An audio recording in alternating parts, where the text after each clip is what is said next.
Hello and welcome to another Royal Reviewer channel episode. Today is the 6th of May 2020 and it is also Archie Mountbatten Windsor's first birthday. I'd like to start by saying and wishing a very happy first birthday to Archie. So mwah, from myself and all of the Royal Reviewer viewers. The royal family has been acknowledging and celebrating Archie's birthday, led by the Queen. So I'm going to read a royal family tweet from the Queen. And she says, "Happy birthday to Archie Mountbatten Windsor, who is celebrating his first birthday today. Archie is the Queen's 8th great-grandchild, and they shared that beautiful photograph of the Queen and Prince Philip and Harry and Doria and Meghan and Archie just after the christening. I absolutely love this photo." Harry and Meghan posted a black and white version on their Sussex Royal Instagram account, but I do love the full colour version too. And doesn't the Queen look like an adorable, doting grandma? I'm also going to share a tweet from Clarence House, of course representing Prince Charles, the Prince of Wales, and the Duchess of Cornwall, Camilla. And they say, "A very happy birthday to Archie, who turns 1 today. This photo of Archie and his grandfather was taken following his christening in July of 2019. And obviously the photo credit is Chris Allerton and the copyright Sussex Royal.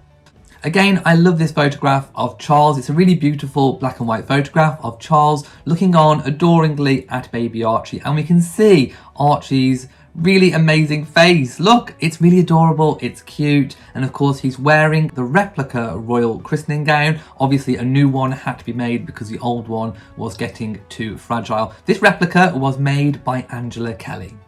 William and Catherine, the Duke and Duchess of Cambridge, also posted under their Twitter of Kensington Palace. They said, "Wishing Archie a very happy first birthday today," and they shared a group photo of Archie's christening. That's funny. I distinctly heard rabbit sounds. Now the duck is wading through the swamp. No, the rabbit is hiding in the grass. There, see? Look, Archie, it's flying. Flying, it's hopping. So let's turn the page. Look, the duck is so hot, he's getting a drink of water. No, the rabbit is so hot, he's cooling off his ears. That's the sun, and what's that? Fish. Fish. Let's turn the page, let's see what else happens. Look at the duck through my binoculars. Sorry, still a rabbit. Let's turn the page, then what happens? Let's turn the page. Here, ducky ducky. Here, you cute little rabbit. Yesterday was World Asthma Day and the royal family is highlighting the work of Asthma UK.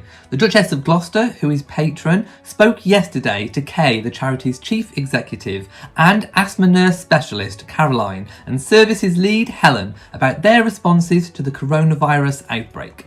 Her Royal Highness heard about the charity's services, including a specialist asthma helpline, which saw 8 times more calls in March than normal, advice on shielding, inhaler shortages and support for key workers with children in high-risk groups, and online health advice.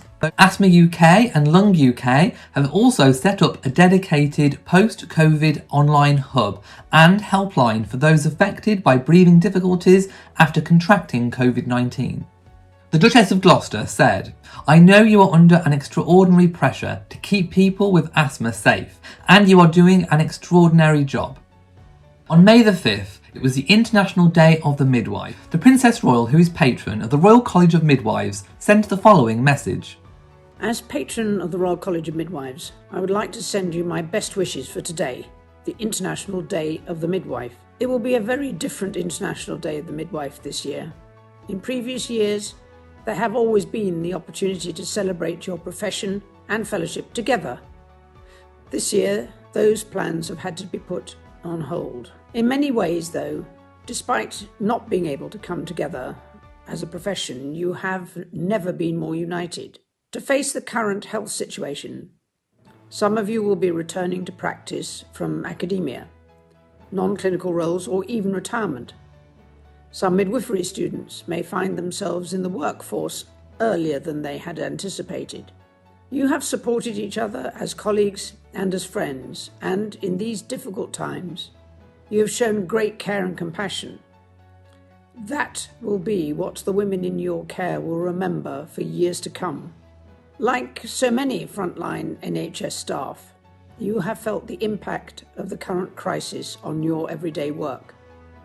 Yet you continue to rise to the challenge, finding new ways of working and delivering services for your communities. On my visits to maternity units across the country as your patron, I'm always struck by that sense of hope and new beginnings.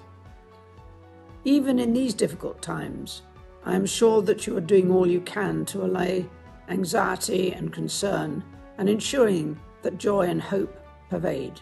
This year, the International Day of the Midwife was to be even more momentous, falling as it does in the first ever International Year of the Nurse and Midwife. At the start of 2020, I don't think any of us could have imagined just how momentous a year it would be. I hope that before the year is out, there will be an opportunity to celebrate the year's International Year of the Midwife together in person. In the meantime, I wanted to share my thanks for all that you do today and every day, and to wish you a very happy International Day of the Midwife for today. Also on May the 5th, the Countess of Wessex has sent a video message to officially open the new NHS Nightingale Hospital in North East Sunderland. Secretary of State, ladies and gentlemen, I am honoured to join you as we formally mark the opening of this new Nightingale Hospital in the North East of England.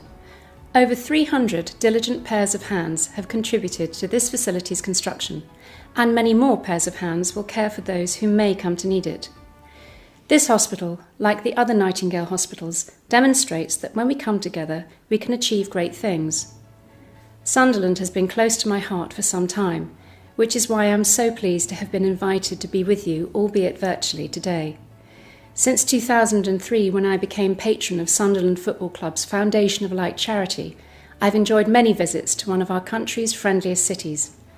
And only just over a year ago, I had the honour of opening the charity's Beacon of Light complex, which is helping so many people. And now, the Nightingale Hospital will be a beacon of its own, a beacon of care, a beacon of reassurance, of strength, of compassion, and of innovation. It is a representation of combined capability of many individuals and organisations, as well as a wonderful reflection of Sunderland's industrious spirit. To all of you who have helped create this facility, including the NHS staff, the armed forces, local government teams and private sector contributors, thank you. Your determination, teamwork and skill has resulted in a hospital that will help to provide care to anyone in need. You have demonstrated that we are meeting the challenge of COVID-19 head-on. On behalf of the nation and the North East community who you stand ready to serve, thank you for making all of this possible. I am now delighted to declare the NHS Nightingale Hospital North East open. The hospital has capacity to provide 460 more beds if they are needed in the weeks and months ahead. Staff will be deployed from NHS trusts across the North East and North Cumbria, with teams working together to provide the best possible care. On May the 4th, the Duke of Gloucester spoke to Scottish veteran residents for an update on their services and how the veterans they support are coping in the current challenging circumstances. Scottish Veteran Residents is the country's oldest ex-service charity, founded in 1910. On May the 5th, Clarence House tweeted, writing in the 125th anniversary edition of the National Trust magazine, the Prince of Wales has praised its members and volunteers for playing a vital role in conserving and protecting the nation's coastline, historic sites and green spaces. It continues to provide countless ways for us all to connect personally and profoundly with nature and our heritage, and to be inspired and to take action ourselves. The Prince has been president of the charity for 25 years. Here we read a foreword by His Royal Highness the Prince of Wales, written for a special 125th anniversary edition of the National Trust magazine. The Prince of Wales website shared, "This year marks the 125th anniversary of the National Trust. It also happens to be my 25th year as president of this great institution, which with your valuable support continues to play a vital role in our national life. When our three founders established their new organisation in 1895, it would surely have seemed impossible to them, or indeed anyone else, that a membership of millions of people would one day own and support 250,000 hectares of farmland, 780 miles of coastland, and more than 500 historic properties, together with glorious gardens and spectacular nature reserves. This remarkable outcome is due not just to their vision, but to their insistence that owning land and property on behalf of the nation was essential if it was to be saved forever from the threat of development and loss of public access. We owe a huge debt of gratitude to those pioneers and to everyone whose support over the years has made the current situation a reality. Your membership is much more than a pass to beautiful places. Every penny you spend helps keep these places alive and special for the future, and open to all. Miles of coastal paths, iconic wilderness sites in the Lake District, and precious woodland habitats, all rich in nature, remain open to explore because of the support of generations of National Trust members. I believe passionately that today's challenges make the National Trust more important than ever. And as I write this now, events are progressing at the most extraordinary pace and are touching all of our lives. The global spread of coronavirus is challenging society in a way that we have not experienced for generations, and as a direct impact, it has of course necessitated the temporary closure of the National Trust properties, parks and gardens. Sadly, the situation has also forced the cancellation of the 125th anniversary garden party that was due to take place at Buckingham Palace on Thursday the 14th of May, when I had much been looking forward to meeting many of you. While this is undoubtedly a great shame, I know the anniversary will not be overlooked, and I shall do whatever I can to play my part in celebrating this important milestone, however remotely. Meanwhile, I wholeheartedly applaud Tim Parker and his fellow trustees for their swift and pragmatic response to the coronavirus pandemic, which cannot have been easy. On top of this pandemic, we are also facing crisis of climate change and biodiversity loss, both of which stem from our unwillingness to value nature properly and to recognise the limits set by the renewable boundaries of our planet. The National Trust is powerfully engaged in countering the effects of these crises. The plans for the next 10 years include 20 million more trees and developing green corridors that enhance biodiversity and are accessible from our towns and cities. This is particularly important because our work is not just about preservation and avoiding further losses. There are huge opportunities actively to restore and improve the natural environment that sustains, engages and delights us in equal measure. At a time when public appetite for change has never been higher, the backing of millions of people gives the Trust the scale and influence to be heard and to make things happen. At the same time, it continues to provide countless ways for us all to connect personally and profoundly with nature and our heritage, and to be inspired to take action ourselves.